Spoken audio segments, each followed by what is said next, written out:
Tollywood star couple Rashmika Mandanna Vijay దేవరకొండల వివాహం ఈ రోజు ఉదయం ఉదయ్పూర్లో అత్యంత ఘనంగా జరిగింది.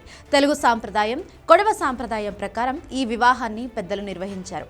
తెలుగు సాంప్రదాయం అంటే మనకు అవగాహన ఉంటుంది. మరి కొడవ సాంప్రదాయ వివాహాలు ఎలా ఉంటాయో ఒకసారి చూద్దాం.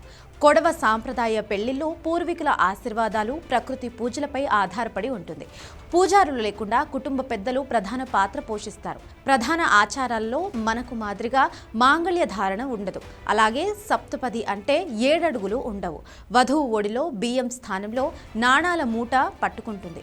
ఇది సంపద శుభానికి చిహ్నంగా భావిస్తారు.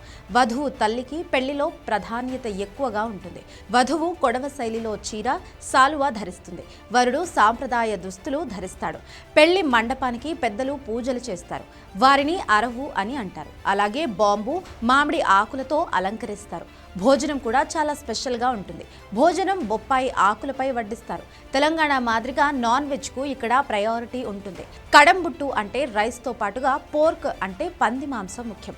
చికెన్ పాయసం, వెండ్రాయి, డ్రమ్స్ వారి భాషల్లో దుడితో పాటలు, డాన్స్లు ఉంటాయి. కొడవ సాంప్రదాయంలో పెళ్లి పూర్తిగా పూర్వీకులు ఆశీర్వాదాలపై ఆధారపడి ఉంటుంది. పూజారిల పాత్ర తక్కువ. కొడవ పెళ్లిలో ఊరు కొడవకు ప్రాధాన్యత ఎక్కువగా ఉంటుంది. అంటే వధువు తన ఊరి నుంచి పెళ్లి కొడుకు ఉన్న ఊరుకు వెళ్ళి అక్కడి పెద్దల సమ్మతితో పెళ్లి జరుగుతాయి. అక్కడ ఆచారం కూడా కాస్త వింతగా ఉంటుంది.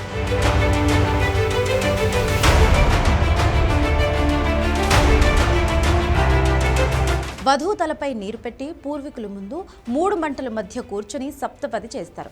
దీనిని సంబంధ కొడవ అని అంటారు. అంటే వధువు హక్కులను వరుడు కుటుంబానికి ఇస్తారు. ఇలా పెళ్లి తంతు పూర్తి చేస్తారు.